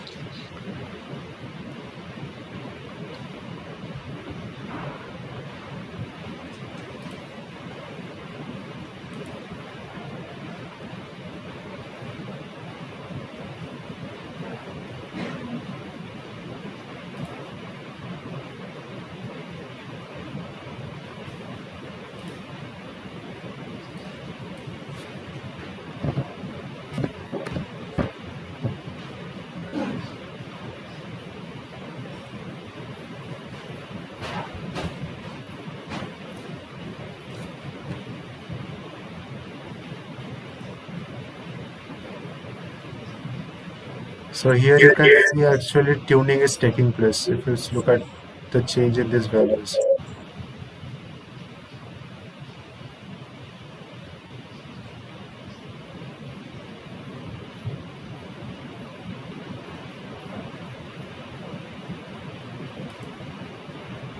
Now it has happened.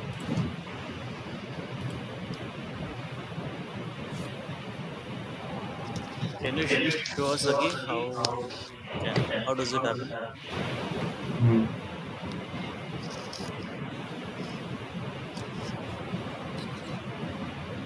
So you need to tune it. Stop. Initialization. So I've reinitialized it. Okay. So what we have to do is we need to run the simulation in the dynamic mode.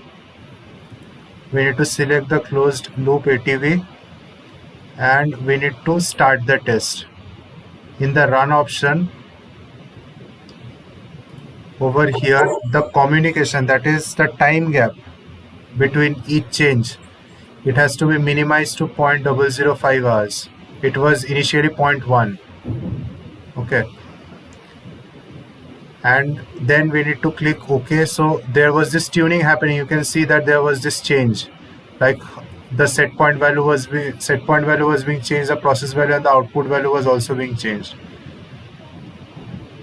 Once we had let it run for a few minutes, we need to finish the test. So these values, ultimate gain and ultimate time period, this gets calculated from the tuning results. Okay. Now what we have to do is we have to change the value, that is ultimate.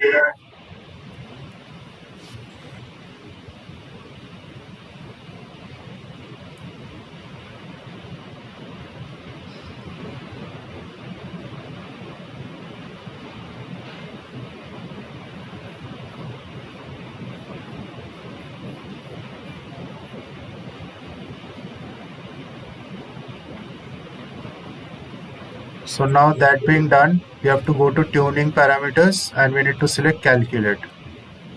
So here all the values have got calculate from here.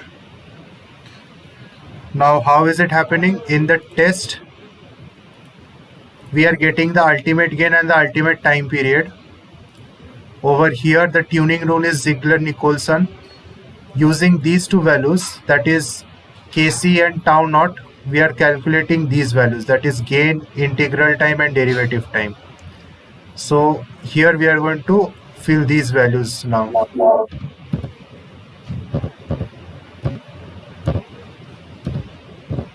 Sir, if you use that update controller, it will automatically update there. This one? Okay. Yes. Achha, achha. Now let's initialize it. And in the dynamic mode, let's run it again. So now if I change the set point to 80, Now you see the control action is much more faster than it was previously. Since we have tuned the parameters, it is reaching, the control action is much more faster now.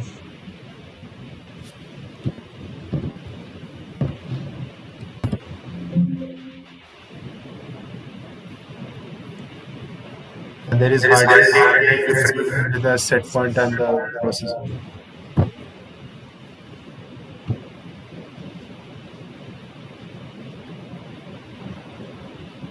So this was it.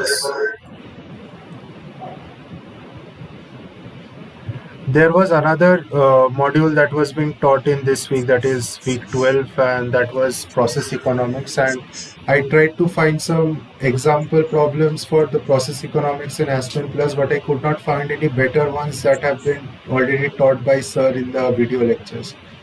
So it will be better like if you could follow that which has been taught in the video lectures of the NPTEL course, and I think that should be enough, because process economics separately I don't think you would be needing much practice. It is similar to the steady state simulations that we have done in Aspen. Can you please walk us through the different tabs at the bottom? Controller 2, pressure, relief, mixer, splitters. Yes, these are actually different controls for, like, feed forward control is there. Then there are, like, even I don't know half of these operations. I am also still on a learning process. These are the few things that I had learned and which I have just told you today. I don't know many things over here. This is a part of my PhD work. That is why I am learning. So I'm just sharing what I have learned. I haven't mastered the entire software as of now, especially this section. The steady state simulation is still, I have worked previously, but this is very new to me. Okay. And however, there is going to be a class tomorrow, like an extra class that I had asked them to allot me. So tomorrow we are going to do some practice problems, like the types that are going to come in the exam. And I have a friend who had actually appeared for this Aspen certification course previously. So I've asked for his time. So at the end of the class, I'll ask him to join, and you guys can ask any questions which you have relating to the exam point of view, or what type of questions are being asked, or stuff like that. Sure. And what is the timing for the tomorrow's class? Same timing, 6 to 8. Okay. So actually, I'm having issue with tuning this controller. So I think I would be needing, or I would be revising the lectures again. You can see the video over here. Like, what problem are you facing? So I have to. I mean, I'm facing issues in actually starting and initializing the set points and parameters. It is very easy. Like, let me tell you, like, you have done this steady state, right? Mm-hmm. After that, you are going to dynamics. Mm-hmm. You are doing flow driven. So Mm-hmm. what happens is Aspen actually saves this steady state simulation in a dynamic file. Fine. Okay. Now this dynamic thing is going to open on its own. Mm-hmm. You only told me, like, if we initialize the variables, then this gets updated, like this page. Mm-hmm. It is going to set point, that is the pressure that we were getting, and its corresponding output that we were having from the steady state simulation. Right. These values are being populated by Aspen, because these are not calculated by us. Mm-hmm. Default values will come. Default values will come. Mm-hmm. What we have to do is we need to set the ranges over here. So the ranges we have entered here, 60 and 200, that we have assumed, right? Yes. Now let's say if you want to follow the method that we have done previously. If you want to do plus minus 25%, you can do that also. Okay, for set point as well as the output process. Yes. Okay. Yes, you can do that also. Then Now this is being done. Mhm. After that, what we have to do, we did tuning. Mhm. For tuning, we are selecting closed loop. Okay. Mhm. In the run section, what we have to do is we need to change, see the change in values much faster. Okay. That is why I set the communication, this tab, into 0.005 hours. Okay. Previously it was 0.1 hour, right? So it would have taken almost 6 minutes for one tuning. Okay. So I've reduced this time gap. Mm-hmm. So it was happening much faster. Fine. Okay. Mm. So once that is done, you are going to finish the test over here. So before that, we have to initialize the simulation. We have to run the No, run. no, no. It has to happen in the dynamic mode only. Acha. Okay. Okay. So we are finishing the test. We are Mm. getting the ultimate gain and the ultimate time period. So we have to finish the test after some time, or when the I mean the process parameters becomes constant. No, you can listen. Tuning always happens in an on-off mode. Okay, maximum and minimum deviation. Mm-hmm. So let it happen for almost 10 to 30 iterations. You wait. You you were seeing that there was this zigzag line coming over in this Mm-hmm. graph. Mm-hmm. So you let it happen for a while. Okay. Mm-hmm. Over here you're going to see the time also. So let it happen for a while and then you finish the test. Okay. In like for in if I'm setting the communication time as 0.005 hours, Mm-hmm. so within this one interval, Mm-hmm. almost 10 to 30 iterations is going to get completed. Fine. That was the reason why I reduced the time period. So this ultimate gain and ultimate period is going to be calculated over here. Next, in the tuning parameter, what is the tuning rule you want to use? So here Tyrus Lubian or Ziegler Nicholson. Two types of tuning parameters are there. Mm-hmm. I use Ziegler Nicholson. Mm-hmm. So depending on the values that are being calculated over here, these tuning parameters are going to get calculated.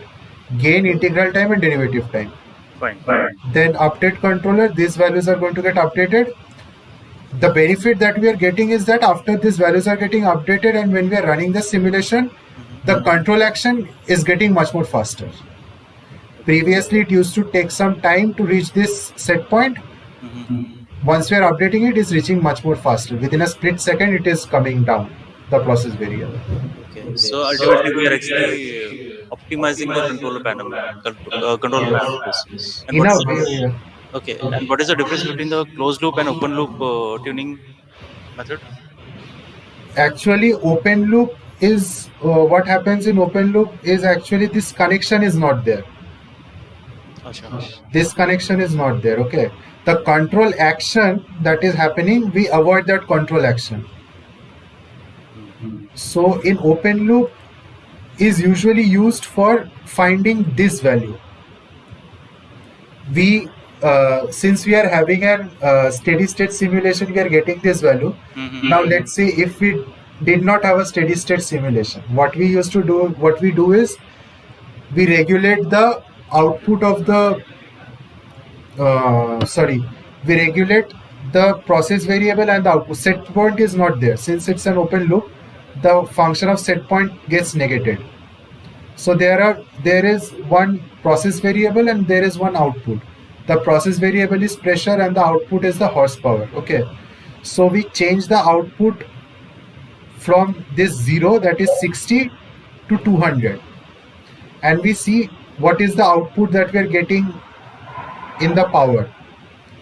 And what we do is we usually take the middle value, that is if you consider this 60 as 0 and this is as 100, as we are changing this is also getting changed. So the value that we are getting at 0 and the value that we are getting at 100, we take a middle value of it, and that acts as the initial output. This is for the case when steady state is not there. This initial output is nothing but the bias. That is in case the controller fails, what output we are going to get. That is the bias of the controller. Okay. Fine.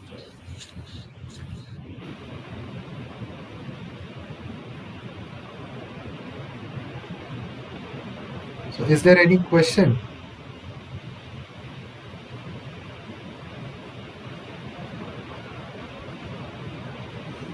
Sir, can we open a dynamics file directly? Because I am facing problem. Just like when we save a dynamic file, then after opening Aspen Plus, there is no any file showing or DNYF abbreviation. Okay. Okay.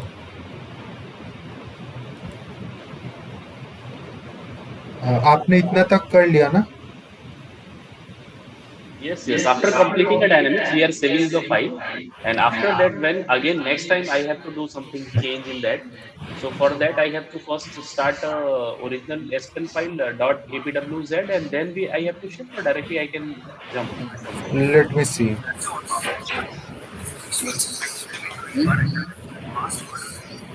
Hello, can you listen to me, please? Yes, I can. Hello, Dr. Mukherjee sir. I am A.K. Sahu, Anant Kumar Sahu. Yes. Uh, I found that in assignment 11, in question number 10, the answer is given as 923.925 something degree centigrade. Okay.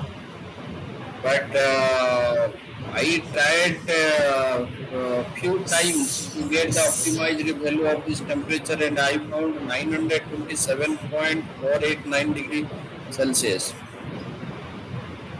Okay, Sir, sir, can you please wait 1 second? So, previously you were asking me like if I can open it, like double clicking on this file, I can open it. This is this file in the format of Aspen Dynamics language.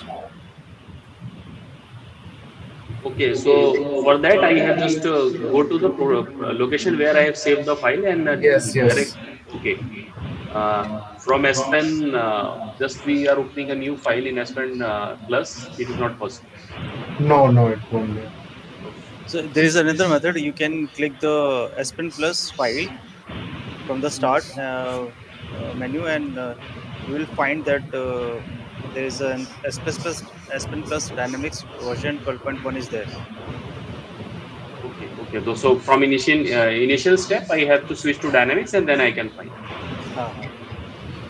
And yes, sir, coming to your question, like what problem you are facing in optimization? actually, in assignment number 11 and in question number 10, I Can I found that the answer is 927.489 okay, as my solution. And I okay. tried 2 3 times also. I got the same value 927.489. And what was the value that was given by them? But when the result is published for the assignment 11, it was given that 923 point something 925 degrees centigrade. So, is there possibility again to check from NPTEL side? You need to mail them because I am not responsible for the assignment questions that are given. The evaluation is handled by the NPTEL people. You need to mail them if there is a problem regarding that. Okay, I tried to do that also. I mailed, but I didn't get much response. I didn't get response.